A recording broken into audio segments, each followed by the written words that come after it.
Hi, friends. It's Melinda and Ollie here with another episode of Unhinged Founder. If we don't know each other, I'm Melinda Jackson. I'm the owner of Melinda Jackson Public Relations. Ollie is my chief puppy officer. And we have such a fun conversation today with my new friend, Hunter. Like, I can't even describe how fun she is. So let's get into it. Yes, well, Melinda and Ollie, thank you so much for having me on and chatting with you guys. For everyone listening, my name is Hunter Myers. I am a branding wingwoman, so I do design and strategy for brands. This is not actually what I thought I would be doing with my life. So I've loved art since I was itty bitty. I tell people all the time, I came out of the womb wielding a pen and pencil, like ready to draw. But I did not go to art school because my family convinced me that I'm not gonna, make it as an artist. So Yep, I go same here. that's how it goes. And so instead I'm like, fine, I'm gonna be a writer. And so I go to school for English and sociology instead. And I leave school. I'm like, you know what? I'm gonna move down to Austin, Texas. And I knew I wanted to leave the Midwest area. So I grew up in Missouri for everyone listening. And oh my gosh, it's such a funny story. But my qualifier for where I was going to wind up was that the city I was moving to had to have a Coyote Ugly bar. Because I knew that if I could not get a job because I was moving somewhere without a job lined up, I could sing and dance on a bar and make money. No problem. Yeah, because I'm assuming you're a millennial like me. Like that movie was everything. Okay? Everything. Like I'm saying in whatever year it came out, I think it was like early 2000s. So middle school, high school, whatever. We were practicing those dances at sleepovers. We were doing that. I was like, damn, like I could live this life. I could do this. I could absolutely do this. And I went to one actually on a spring break once. And it was like, oh, hell yeah. I have a backup for the rest of my life if this stuff doesn't work out. And so I want to go work there now. Like, is there a market for old ladies to do this? I think there has to be. There has to be. And so Austin, Texas had one. I moved down to Austin, Texas. And I had no job lined up. So I'm applying for writing job after writing job after writing job. And I'm hearing no after no after no. And I'm like, oh shit, like I'm legit about to have to go get a job at Coyote Ugly. Like this was my backup, but this is about to be my reality. And I came across a graphic design position. And at this one, I was like, fuck it. Another no cannot hurt me at this point. Like, I need a job. And you're like, I've done MySpace layouts. Right. I can graphic design. Exactly. I'm like, I can illustrate. I've got a portfolio of stuff. Like, let's just give it a shot. And so I apply and they're like, oh my God, we love your stuff. Will you come in for an interview? And I'm sitting here like, you've got to be shitting me. Like, you have got to be shitting me. This was not the plan. But went in. They loved it. We hit it off. I worked with them for, I think, 3 or 4 years, and then got furloughed in 2020. And was like, perfect. Well, I'm kind of wanting to leave this business anyways. Some tea time about Hunter. At the time, I was dating my boss, whose dad owned the company. Whoa. And so I know. Listen, folks, learn from my choices. Don't shit where you eat. Don't shit where you eat, okay? It makes it really hard to eat. And so I was like, damn, well, I want to leave this company, but I don't want to burn any bridges, and this is really awkward. And so when I got furloughed, I was like, oh my God, perfect. Like, FYI, guys, I'm not coming back, but if you could keep me on the insurance for as long as possible, that'd be awesome. And so that's when I branched out and really started doing my own thing. And that's when I really was like, okay, wait, branding is what I want to do, because this pulled in like the design stuff that I had been doing, but it also leveraged that English and sociology background that I really enjoyed it while I was in school, and was able to really combine these two together, because branding is all about storytelling, visual storytelling, creating this sense of community with your customers. And so that's where I really, hit it off and found kind of that perfect match, but then spent the next 5 years figuring out, okay, well, I know I can do this for other people, but how the hell do I do this for myself? And so that's been the journey. I know that I've just monologued everybody here, so buckle up. No, I'm the same way. And I'm already like, okay, Hunter and I do not know each other. This is our first time meeting. And I'm already like, we're going to be best friends because we have similar stories. So, I mean, everybody else knows this, but like I graduated college December 2009, I'm like, I'm moving to LA. Well, even before that, my parents, like, even going to college, I wanted to go to film school at UNCW. That's where they filmed Dawson's Creek and One Tree Hill and like Oh, Scream and all these cool. movies here in North Yeah. Carolina. And now they're filming The Summer I Turned Pretty. And I want to go to film school. And my parents said, girls don't do that. Figure out something else. Be a teacher or a nurse. And I didn't want to do either of those, but I was like, I guess I'll be a teacher. But then when I got into college, I realized, oh, I can do like communication because I can do journalism or marketing or PR or whatever. And then I somehow ended up in PR. Then when it was time to like figure out where I wanted to go to work in entertainment PR, I was like, I need to go somewhere that I can at least have a car. I can't do New York. Like, and my mom likes New York. She'll be up there all the time. I have to be all the way across the country. So I chose LA. But yeah. And like, I didn't work at Coyote Ugly. I don't even think we had a Coyote Ugly, but I worked at somewhere adjacent called Saddle Ranch, and then we had a TV show, which is this is a part of my lore I never talk about. I worked at Saddle Ranch when we had a TV show, and my roommate was a main character on the show. It lasted one season on VH1 reality show, and I was like the secondary character, just like popping in doing weird shit. But like, I think I kind of reverse manifested Coyote Ugly-ish, you know? Anyway, we Yeah, have well, I'm like, similarities. okay, whenever this is posted, I need a link to this season so that Oh I my can God, go I need to back and find it. watch this. Like, Yeah, send this to I need me. to go watch it. It was so bad. It was literally so bad, and, like, I think everyone got paid. I didn't get paid for it because I was a secondary character or whatever, but, like, everyone got paid $2,000 per episode, and we were like, "Oh my God, we're fucking rich." Like, my roommate was like, "I'm rich. I can pay my rent. Like, this is amazing." Right, But like, I'm rolling now in the people are cash. getting, like, 20,000 per episode. They're getting crazy shit, you know? It's that Anyway, inflation, man, you know? I Millennials, know. we just got robbed all the way around. I know. Well, I got fired from Saddle Ranch because I didn't cut up my shirts. So they give you like the work shirts and everybody cut them up and like made them cool. And I was like, I'm not doing that. And they had me out at the front door. I was greeting and I was working the Sunset Boulevard entrance. So I'm out on Sunset Boulevard, like being a greeter, and I didn't have my shirt cut up and I didn't have short shorts on. And it's like fucking February. It's cold. The owner drives by and calls and is like, "Who's that greeter you have out there? She's fat. She doesn't have short. She's like, doesn't have her shirt cut up. Like, she's not the vibe." So I like get fired because I didn't match the vibe. I'm like, okay, well, And sorry, I didn't want to cut my shirt. right, right, and folks, this is part of branding. You Yeah, know, like, I it didn't match the brand. didn't match the brand, and they were like, "Melinda, you're fucking out." That's Nice fine. nice try, right? And you're That's like, "Bigger and fine. better things, let me tell you, Yeah. Saddle Ranch." Dear, yeah, fuck you, Saddle Ranch. I mean, they're still there, but whatever. And they're You like, knock now off I watch Coyote reality Ugly. shows. Yeah, exactly, literally. But now I watch reality shows, and people will film there all the time. I'm like, ugh. So anytime you like watch a reality show and people are riding a mechanical bull, it's at Saddle Ranch on fucking Sunset. I'm like, oh my God. Anyway, You're like, okay, "Not so again." enough of my rant. So, like, you moved to Austin. How long in between that and like you getting this graphic design job? And like, what did you do in the meantime? Yeah, so when I moved to Austin, oh my gosh, what year would this have been? 2017, so the fall of 2017. And then I would say it was a couple of months before I got the job. And my job then was full-time applying for jobs. Yeah. Like, I would Okay. get So up, I would that's not yeah. as bad as me. I mean, it took me a year and a half to get hired in an agency in LA. But granted, I moved there like the second I graduated college, and it was 2009. Like the recession had just happened. Nobody wanted to hire Yep. anybody. So I was like set up for failure. Yeah, I felt very lucky because so originally I was going to be moving down there with someone that I had interned with in college, and we were both going to move down there. And then so I like wrote everyone in my little graduation Yep. announcements. I'm like, "Oh, I'm moving down to Austin. Look at me." And then she backs out, and I'm like, "Oh fuck!" But I was Yeah. not going to write everybody back and No. saying, "Just kidding." So I was like, "Shit, I guess I'm going to Austin, Texas by myself." And honestly, like, I'm really grateful that that is how it turned out because I feel like I would have had a crutch otherwise. But yeah, I learned a lot.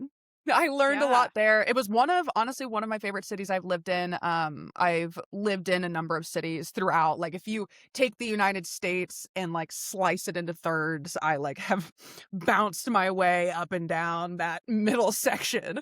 Oh my God. Like, tell me everywhere you've lived, because you don't live in Yeah. either of those now. I Right, love this. And I've yes. I've only ever lived in North Carolina and Los Angeles, and then I moved back. I wish I could move around. I would. Me and Ollie were going to adventure, but tell me everywhere Right? you've lived. Yeah, so grew up in and around Kansas City, Missouri. Went to school in Columbia, Missouri, so just a straightish, like, hour and a half, I would say, away Yeah. from home. Moved down to Austin, Texas after college. Started dating because the company I was with merged with another company. And so that's when I started dating that boss and moved up to Wichita, Kansas. And so then I was in Wichita, Kansas for a couple of years. Then we split, and I was like, I don't want to be in Kansas anymore. And so Yeah. then I was like, okay, well, I'll go up to Chicago. And so I moved up to Chicago. My best friend was living in Chicago at the time. And I figured, okay, this is going to give me that, like, big city feel, because I was missing the big city feel of Austin. But Mhm. let me tell you, folks, if you have never been to Austin or Chicago, two very different Not vibes. the same. Not Not the the same. same. Yep, not the same at all. Learned that the hard way.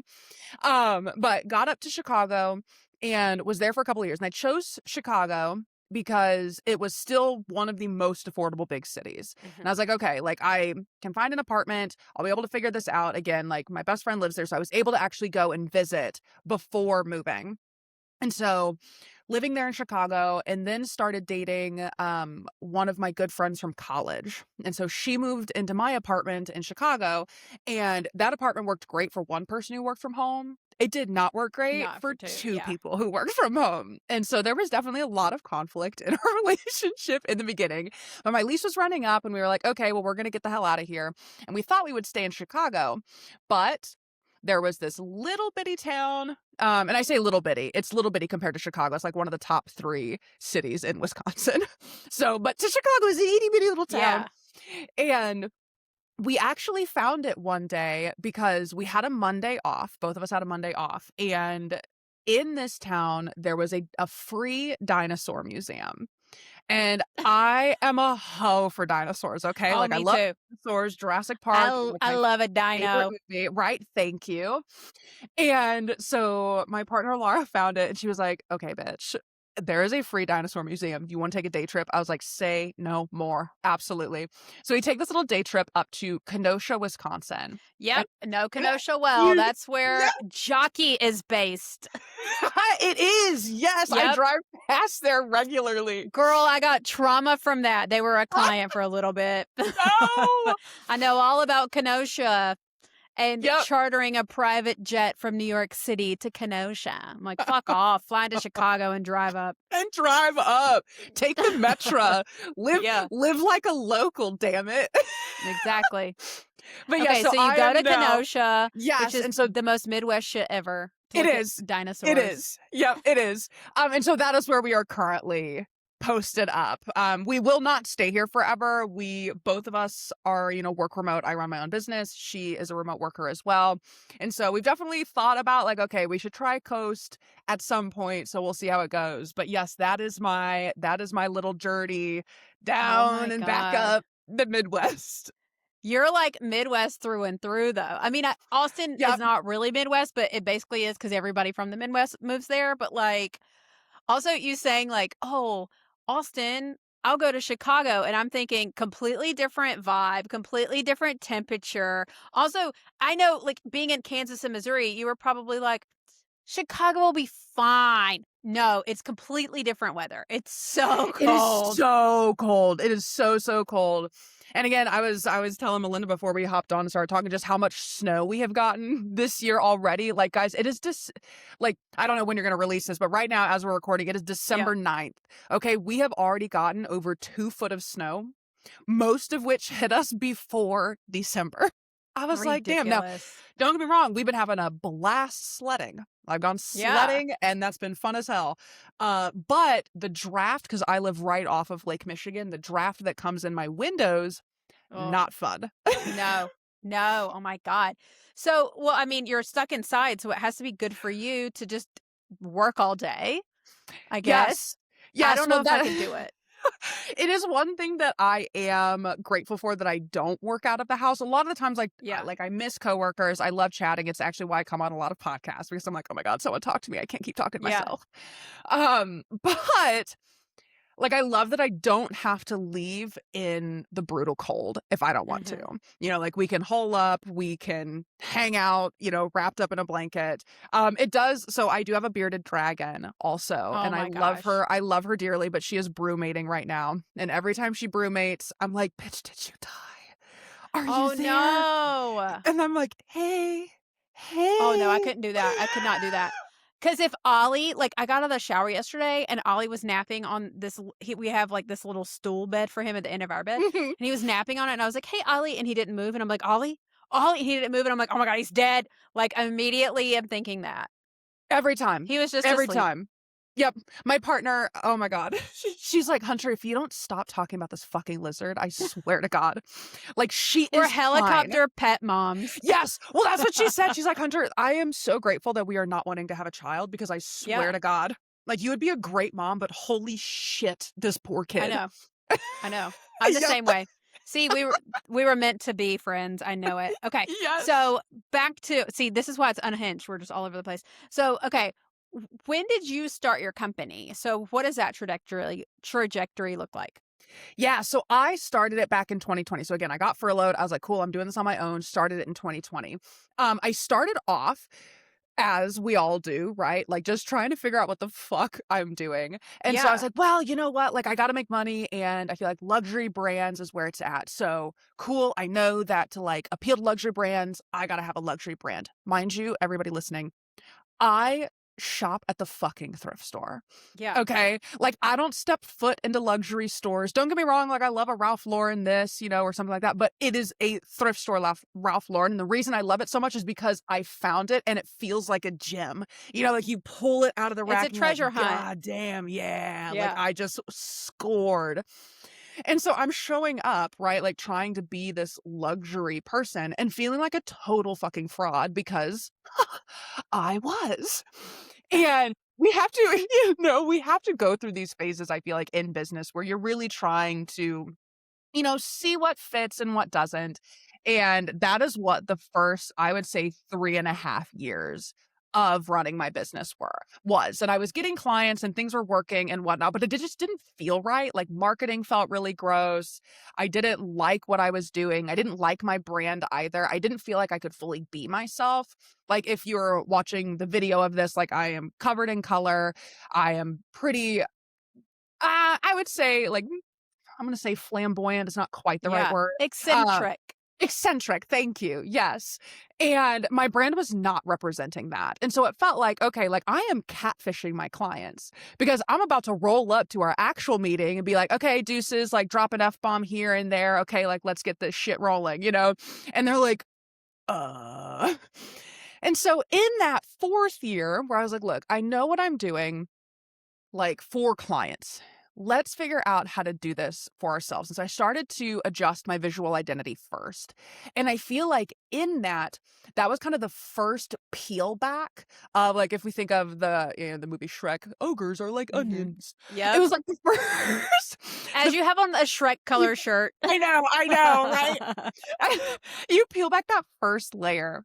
And I was like, okay, wait a second. I can step into this. I've got this thing that's a little bit more fun and people aren't running for the hills yet. So I'm like, okay, cool. Let's take this next step. And eventually I started looking at, okay, what does my messaging, like what do I want that to look like? How do I sound? And that's when I stumbled across the now core theme of the way that I approach my business and brand. It is through this lens of dating. I told you guys, here that I dated my boss at one point. I've got a lot of dating stories and a lot of dating experience. And through this experience, I started realizing, I was like, holy shit, like running a business and building relationships with your customers through a brand is exactly like dating. And so many businesses are really shitty dates. And believe Mm-hmm. me, folks, I have been on my fair share of shitty dates. Okay. And I'm like, damn, we are doing this to customers all the time. And by approaching it that way and giving people this different perspective to look at it, I was getting and receiving a whole lot of aha moments of, "Oh my god, I never thought about it that way." This makes it feel so much easier for me to show up because most everyone has some kind of dating experience. We know what a bad date looks like. Hopefully, we've got a general idea of what a good date looks like. And so we are now like, we have a visual. Whereas I feel like a lot of people get into business and they're like, I mean, the only successful business I'm seeing is like Shark Tank, right? Like, I don't know really what marketing looks like except these massive ads put up by Target. And so by flipping the script, right, and showing people, hey, you do actually know how to do this. If you've ever flirted with someone in a bar, I promise you know how to network. Like, these things are doable. So that's really what shifted there for me in that fourth and fifth. And now I'm going to be entering my sixth year next year. And it's just like each of those years, as I talk about that onion, I'm peeling back another layer and getting more and more comfortable being more of myself in the brand. And it's actually something that I'm really, really excited to be sharing more with people in 2026. And kind of I'm on this quest at this point to really bring to life more women in queer owned businesses who have been kind of shutting themselves in a box because of the kind of marketing that they've been told they're supposed to be doing, which I consider very bro-y marketing, right? Like, we're not frat boys here, okay? Like, let's stop trying to act like it. Be yourself. Let's show up. Let's have fun. Be quirky. I promise people are going to connect with you. And so that's really the realm that I am now dancing in.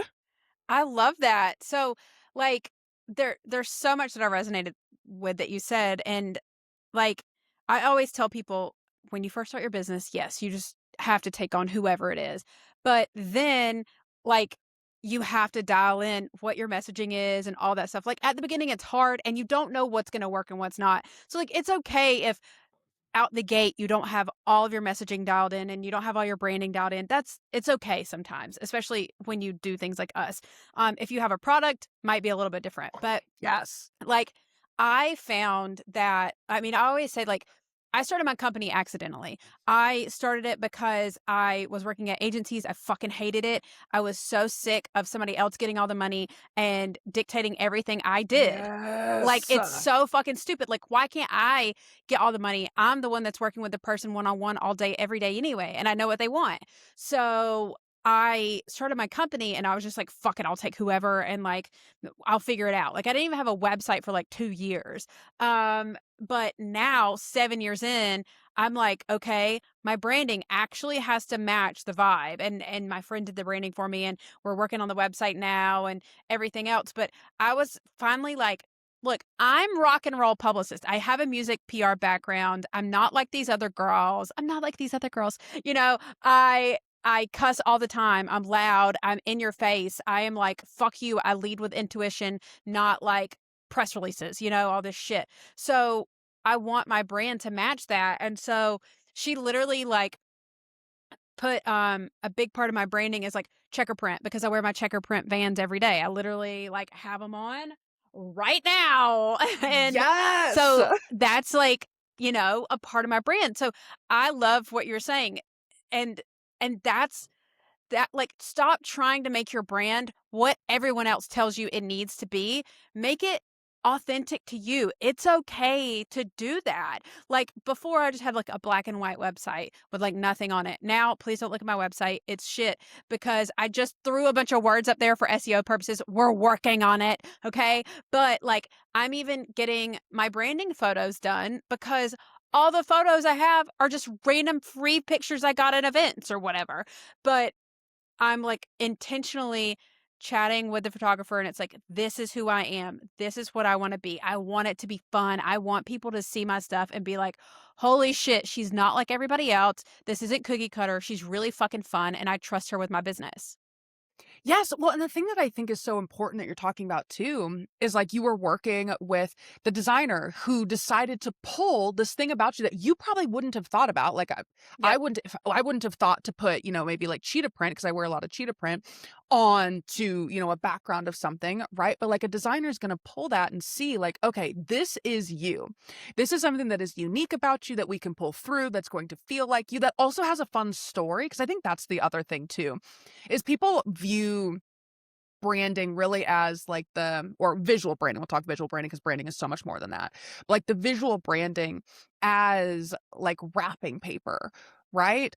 And it's just like, okay, well, it's here, it's whatever we're packaged in, but okay, cool. But there are so many stories that you can tell through the visual branding and connection points that you can make. And it's like, oh my gosh, like, why did you pick that? Well, let me tell you. Let me tell you about the fact that I wear these shoes every goddamn day. This Yep. is me, bitch. Like, this is me. Yep. And I feel like we miss out and really, especially these last couple of years, with, in my opinion, like the beigeification of Mhm. everything, we've missed out on a lot of that personality. And I really predict that we're going to have a huge swing back in the other direction, especially as AI is becoming more prevalent and everything is getting a lot more homogenized. And that's one of the big things too. Like I try to tell my clients, like, you are a multifaceted person. You are an individual. Like, one of our core values is expression. Like, I want you to show up in full expression here, really resonate with your ideal people and connect with them there on that deeper level. You're not showing up as the imposter anymore. You're not showing up as the fraud. You're not showing up as the, oh, well, this is who I should be, right? Like thinking back to art school that I wanted to go to, but our parents were Yep. like, not a good idea. And so then we listened, right? And there are still plenty of days where I'm like, damn, like I appreciate the background and history and story that I have. And it's one of those like, I'm happy where I am now, so I wouldn't change anything. But I still would love to experience art school, like, Exactly. and I feel like it's really all about finding someone who's going to give you permission to show up as you are in your brand. And so I love so much that you found someone who is doing that and that you're communicating that too with your photographer. It's like Yeah. the creative direction of your brand is so important, especially if you're working with different service providers and things like that. So I am thrilled to see your website when it is completed. Yeah, girl. I'll make sure that I won't go look at it before then, but Yeah, don't. It's bad. It's just me and Squarespace being like, it's fine. It's the brand colors. It has words on it. That's what I need. But I do the same thing with my clients. Like, and I don't want people to like beat themselves up over their brand not being like completely locked in. We're all doing the best we can. And a lot of times you're just too close to it. So like when I yes. sit down with a new client, we'll get on a Zoom call like this and we just start talking shit to each other. And then I can pull out little stories from them that they would have never thought would make a difference. And it's like, no, if we add that little piece in there, that's so good. And it's going to help people like identify with you a little bit more. And then they're going to invest in your brand. And, you know, if your branding is beige and you have the boring headshots that everybody has and you have the same keywords and all that bullshit on your website, no one's going to be able to see your personality. It's okay to let your personality shine. It's okay to let in your talking points or your bio to be a little weird, a little crazy, and like it's okay to stand out. You don't have to be like everybody else, or else people are just going to see it and be like, okay, whatever. And they're going to go to the person that's more exciting. Or you're going to confuse the shit out of them when they meet you and then see your website and they're like, well, that's not the same. Exactly, exactly. Well, and I feel like I feel like we really do get one of those two, and you're Hmm. so right in the sense that you're just too close to it. Like your business is your baby. You've been building it and caring for it and tending to it, the entirety of its life. And in that, it's like seeing what is the forest through the trees. Hmm. You just get lost, and having a second set of eyes to be like, hey, like I know this thing just sounds like second nature to you and doesn't sound like it's important, but I promise you it is. Let's bring that out. Like, this is what people want to hear. It's kind of like too when you think about like talking about a subject that you really enjoy.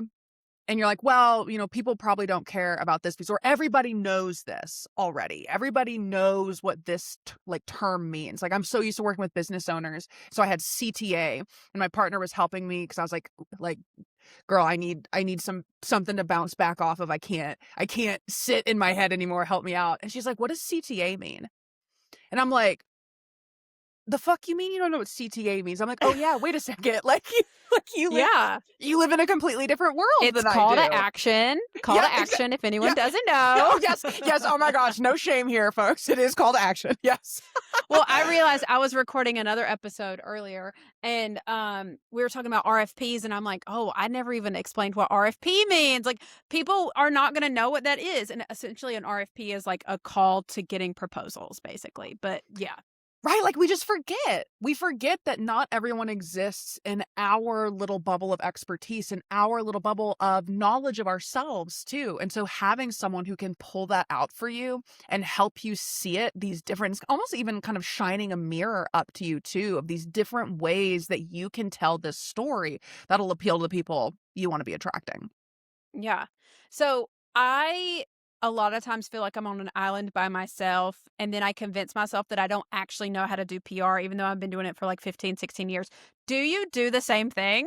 Oh my god, yes. Okay. I think that this is such and it's so funny, right? Because I think it is such a universal experience that then none of us are talking about. And so then we Yeah, all sit here and are like, it's just me.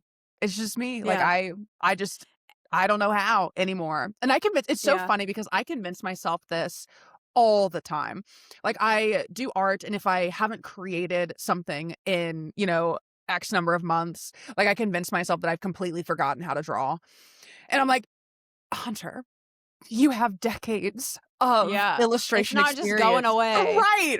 I'm like, bitch, if you can get on a bike once every couple of years and still know how to ride the damn bike, Yeah, you're gonna be fine. You don't ride bikes that often and you still know how to ride the bike.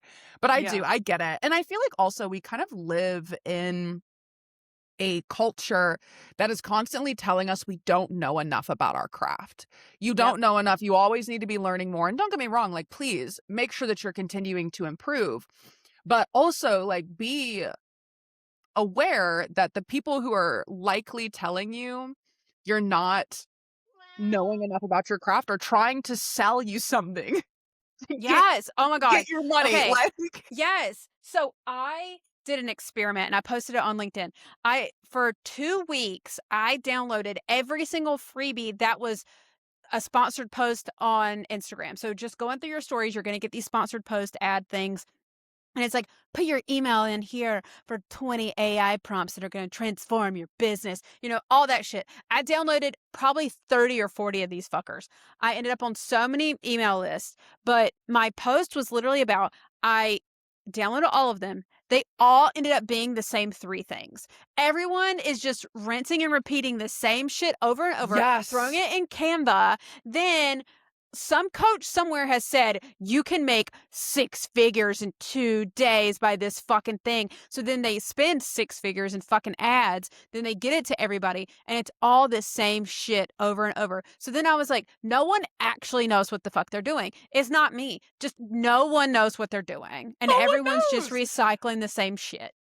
Well, it's the Wild West. Like, the online business space is the Oh fucking my Wild God. West. Like, it is insane. There are no real rules. I think we're seeing, again, another really interesting shift. So, in the I think it was the late 2010s, early 2020s, right? Through now, there's this big push for course creators, Yep. right? Like Oh my everybody God. make a course.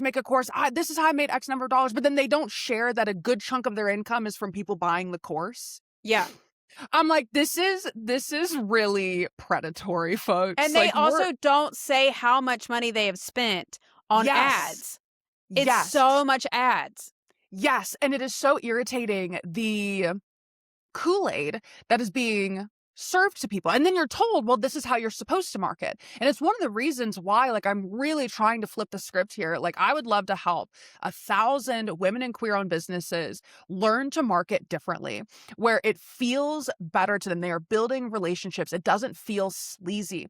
And I know that there are a lot of coaches online, like, saying, hey, no, like, this is a way to market without, feeling sleazy. But then it's this, like you said, the same shit that everyone Yeah. else is pushing. And it's like, we are tired. Mhm. As business owners, we're tired. As consumers, we're fucking exhausted.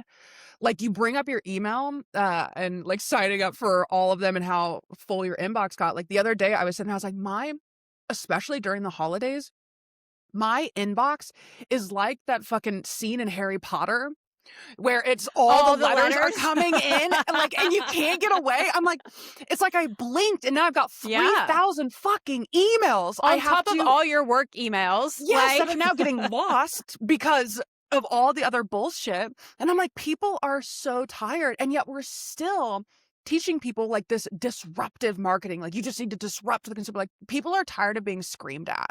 Yeah. Like, imagine walking down the street. You think of, especially, oh my gosh, like I think, where did I most recently travel to that was kind of like this? Nashville. Mhm. So you're in Nashville and you've got the people at the bars who are kind of like recruiters of sorts Yep. trying to get you into their bar. And everyone, like, you can't, like, you got to walk down with your head down. You're like, no, I am Down headed to Broadway, get like, no, right. no, I'm fine. Yes, Just trying to go to exactly. Tootsie's. Stop. Yes, exactly. Yet that is what we are telling business owners to do. And like, people are over it. They're Yeah. so over it. And my hope with what I'm trying to do and the people that I'm trying to teach and kind of bring along in this journey is that we can start to standardize more of this relational marketing, which, fun fact, does actually wind up making you more money. Like, your Yes. customer lifetime value increases, customers stay with you longer, loyalty increases. It is much cheaper to retain a customer than it is to get a new one. Yet, like, people are sold this, like you said, make 6 figures in 2 hours without ever doing anything, like, vision and lifestyle that doesn't exist. Like, you still have to work. You still have to do the things. I'm part of a program, and Jen Kem is amazing. Like, I love her. She's also a brand strategist. She's worked with like Oprah and Steve Harvey and everyone. And one of the things that she says all the time is like, the only real passive income, because that was the big thing that was sold, right? It's like, Oh, get the yeah. passive income. The only real passive income is investments. Like, Mhm. that's it. That is the only actual real passive income. Everything else that they are trying to sell you is not actually passive income. Like, this is fraudulent.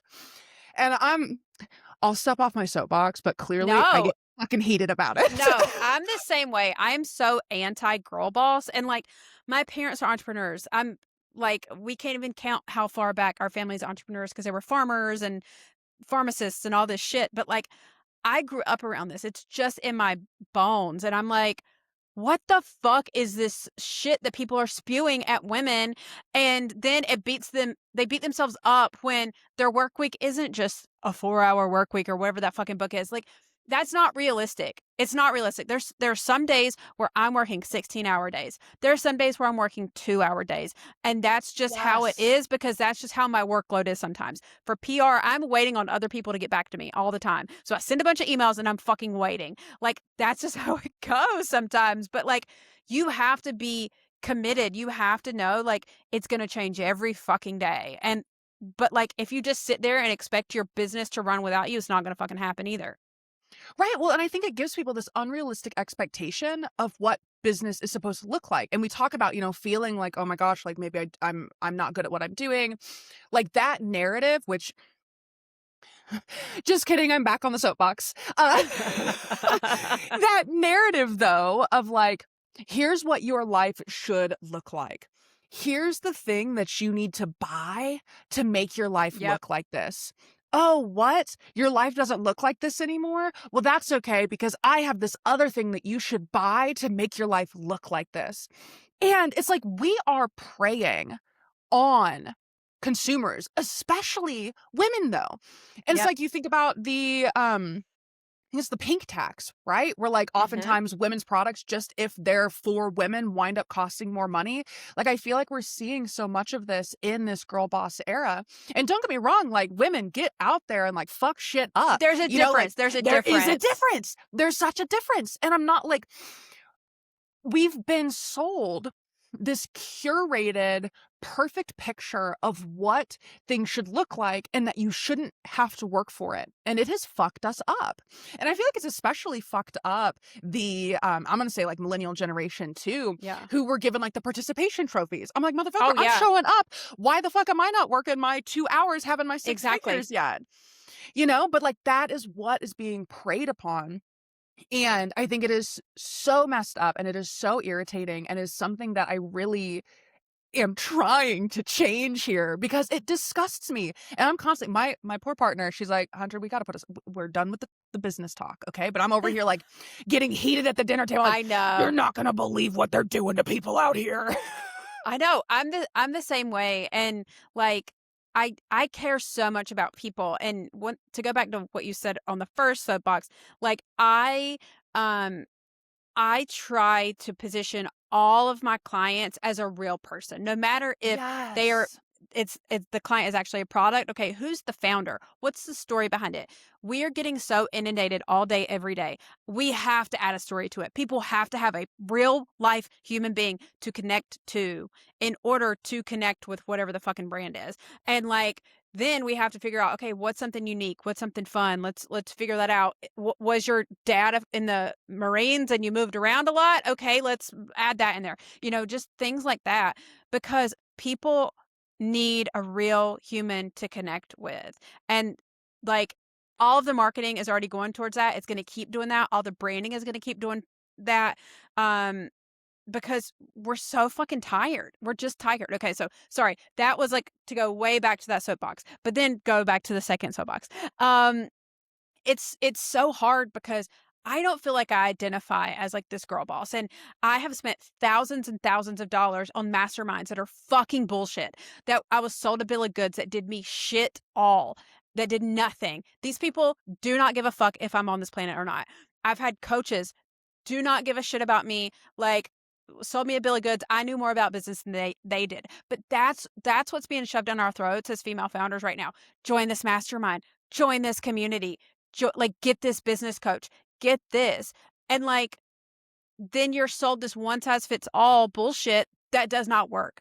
Like, if I'm sure you would have the same experience as me, but like, when I go to a coach, they don't understand how my business model works. Like, I'm an agency. They don't understand. My team is small. Sometimes I have a lot of clients. Sometimes I don't have a lot of clients. Like, it's going to change all the time. Sometimes it's a project. Sometimes it's a retainer. Like, one size fits all does not work for me. Yes. Well, and that's the thing is like we need more individualization. Like we as humans are individuals.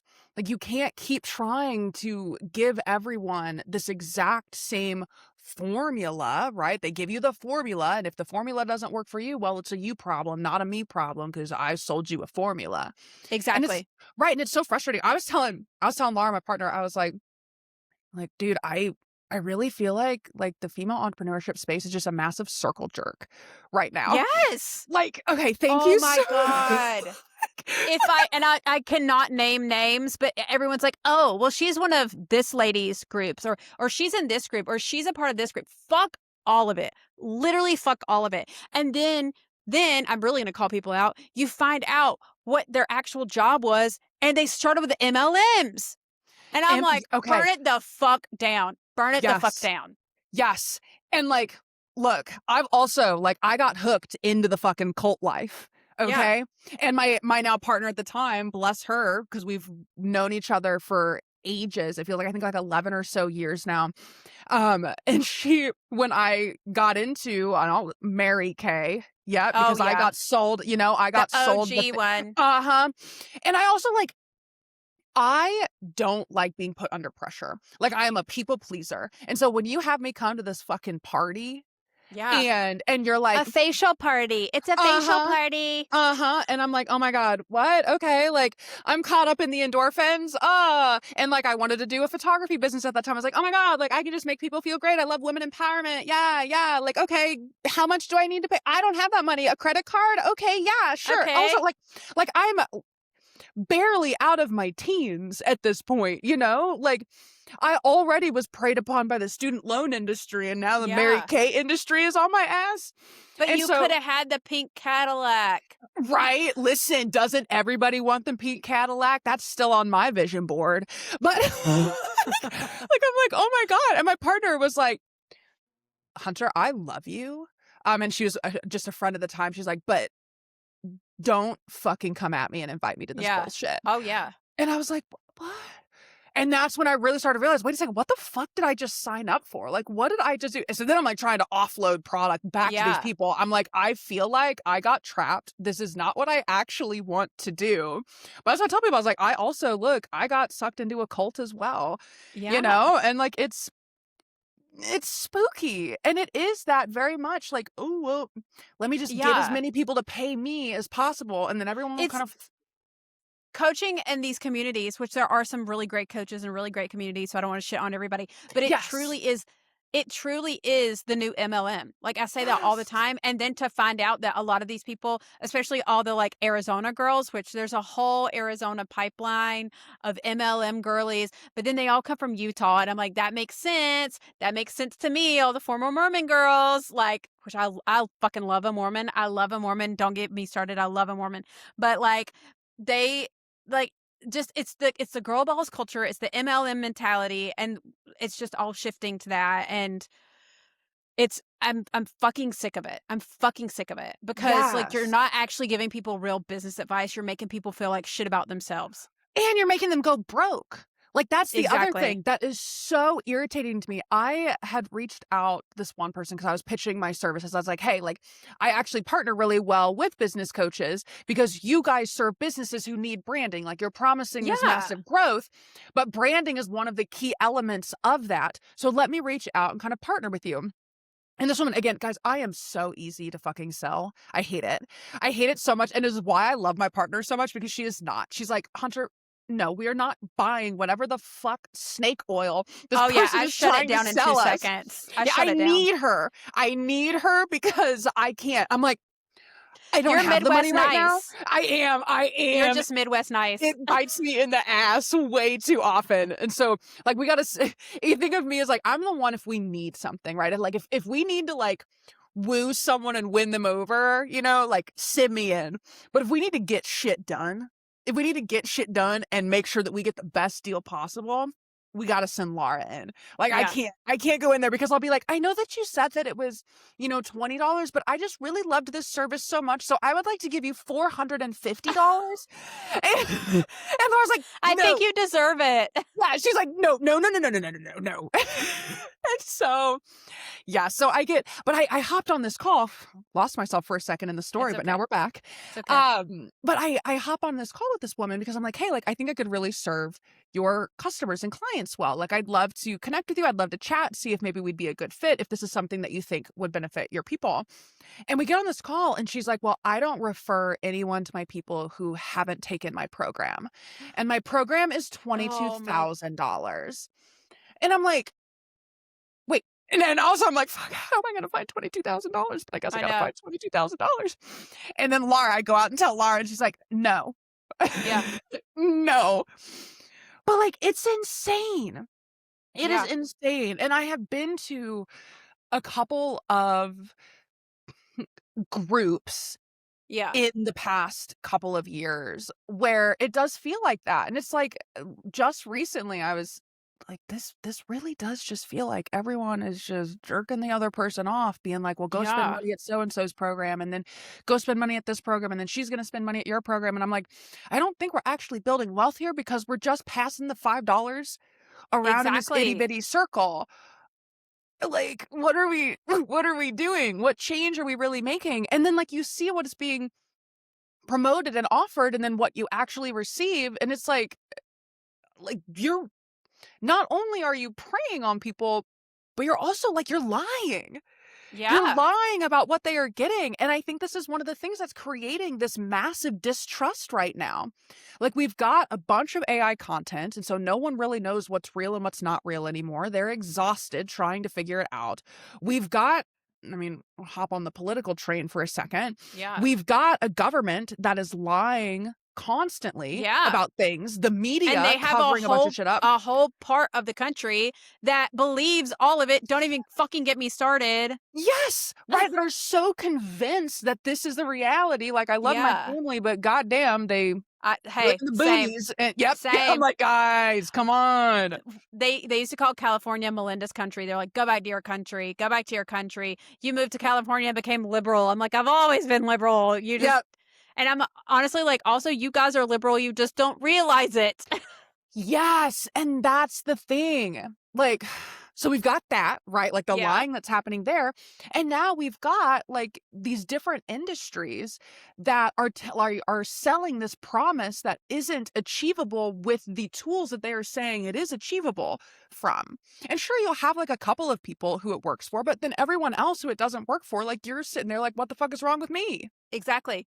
And you beat yourself up over it, and then it's a Yes. cycle, and then it's like, okay, well, maybe I need a different coach, or maybe I need a different thing, or Yes. maybe I need this course or whatever. But it's the same information, just regurgitated in a different way or thrown into a different chat GPT. And Yes. like, I hate that. So I started something locally, Raleigh Female Founder Happy Hour, and I don't charge anybody anything. We just have a happy hour at my co-working space once a month. Everybody just stands around and drinks Costco wine and eats cheese, and my boyfriend DJs, and that's all we do. And everyone's like, you need to monetize this. And I refuse to monetize it because I want something that's accessible for people. God, the universe, whoever will send me money if I deserve it. But like, I don't want people to feel alone how I have always felt owning my own business. So I want something that's Yes. accessible, that like they can just come and make connections. They can talk to somebody, even if they just want to come and pour a glass of wine and fucking leave. I don't care. I just want to create that space for people. Yes, well, the monetization of everything, that and subscription models. Oh Like my God. if I have to sign up for another fucking subscription, I'm gonna I know. lose my mind. Like, please. Like we have lost the ability to own anything now. You know? And it's like this is ridiculous. It's ridiculous. Again, it's exhausting. It's inaccessible for a lot of people. And so I do feel like we're gonna start to see that shift back Yeah. in the other direction. It's like the tether has pulled so hard and heavily over here. Now we're going to get that backswing. Finally, it feels like it's taken forever, but I'm really hoping for it and trying to help cultivate it because it's needed. It's Yeah. just needed. Well, and I'll say this one last point before I ask you some questions, but like, um, after COVID, we started to see everyone trending more towards in-person communities and stuff, and I still truly believe that. I think we're all so fed up. The world's on fucking fire. We are all so alone. Like, we're gonna start seeing more of the in-person meetings, communities, like whatever. So everyone's not just on Zoom all the time. So yes, I love it. Okay, so if a brand or somebody comes to you and they have $0, but they just like need some brand advice. What's like the top 2 or 3 things that you would say like, okay, get this in order. You need to do this. You need to do this. Yeah, well, first I would say check out my YouTube channel because I talk about this shit all the time over there on the I YouTube love it. channel. But Like and some of the subscribe. right, I can subscribe, share it with everybody. But some of the big things that I would say is first, any bit of money, and I tell people this too, and I love that you actually brought it up earlier in our conversation about like those first couple of years of business, you're really just figuring things out. People think like right out of the gate, like I've gotta look professional. I need to hire a brand designer. I tell people all the time, if you were in your first couple years of business, do not do that. Yeah. Like, set money aside, but DIY it for the time being because you are going to change and grow so much in those first 2 years. Like, I swore that I was going to work with restaurants at one point. So then I redid all my branding and stuff to like fit for restaurants, having never worked with a restaurant because it's like the same thing where I said the same thing for Yeah. luxury. I love to make the same mistake a number of times until I learn. You have to. You have to. You have to. And so start setting a little bit of money aside. Every little bit of income that comes in, set 2% aside into a high yield savings account. Yep. Okay. So it is earning interest for you. I would much rather you earn interest by doing that than pay interest by putting a shit ton of stuff on your credit card. Mhm. Okay. So, dude, that would be one of the first tips that I would give. The second thing is that just start super simple. Okay. Pick 2 to 3 colors, 2 fonts, one for heading, one for body. For the love of God, do not pick a script font. Oh Okay. God, I no. don't pick a script font. People No cannot one can read it. read that shit. Exactly. No one can read it. Okay. But just keep that simple. Just have for your logo for the time being, just a word mark, which is just the name of whatever your company is written out in one of your 2 fonts. I promise you, you will be fine. Like, you're gonna be fine those first couple of years while you do this. Stay consistent with that and really focus on who the hell do I serve? How the hell do I serve them? Okay. So First thing, put the money aside. Second thing, keep things simple. And the third thing that I would say is work on figuring out who you are in this process as well. You are going to have, and this has essentially been this entire conversation, right? Like you're going to experience so much pressure to show up and be someone else in your business. And you're going to experience it a whole bunch in those first couple of years. And this is okay. If you do that, hey, we have all been there. I've been there a number of times. Like it's okay. But in this time, make sure that you are journaling as well. Like things about yourself. What are you learning about yourself in this process? What are these stories that are sticking out to you in the process of building this business, in your life before the business, so that when you are ready and you have the funds to hire a designer to help you, to hire a brand strategist to help you build this entire experience for your people, you've got logs of information that you can share them to help them get to know you so that they can build a brand that represents you and isn't something that is just copying your competitors, because we have all had the urge to copy our competitors. If you're anything like me and my little ADHD brain, I also am so easily distracted. So every new trend that comes up, like I get the urge to change your colors every 2 weeks. Don't do it. Okay. You're going to confuse the shit out of your people and Mhm. yourself. Take it from me. Yeah. Like I'm a I brand say it designer. all I the still time. make a mistake, right? Like, but those are the key things that I would say. Keep it simple. Make sure that you're figuring out who you are too in this process. And it's okay to not have it all figured out right away, but just reflect and then set money aside. Each little paycheck, even if it's just $100 that comes in, you set $2 to $5 aside and put it in the high yield savings account. I'm going to say it Make again. your money work for Yes. you. Make it work for you. The high yield savings account. And then start looking and preparing to hire someone. But do those first. Like you can make it very far. I have seen a number of very successful businesses with very shitty looking brands. Oh, yeah. Okay. Like so many of them. You can get better and improve, but like do your time first. It's like middle school, right? It's Yeah. like middle school. We all look ugly as shit in middle school. Okay. We all do. We got whatever it is that's hitting us. And then you get your glow up. I promise your Yep. glow up is coming, but you got to do your time. You got to do your middle school time, your I fucking love prepubescent. it.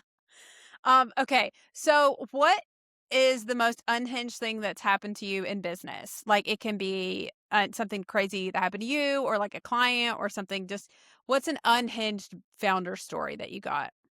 I mean, I think mine really is like the fact that I was dating my boss whose dad owned the company. And when I was furloughed, mind you guys, this was a Saturday morning. So he found out I was furloughed on Friday. But we were just having such a good day on Friday. So Saturday morning, I roll over and he's like, "Hey, by the way, you don't have a job anymore." And I'm like, "Fucking what?" What? Oh my God.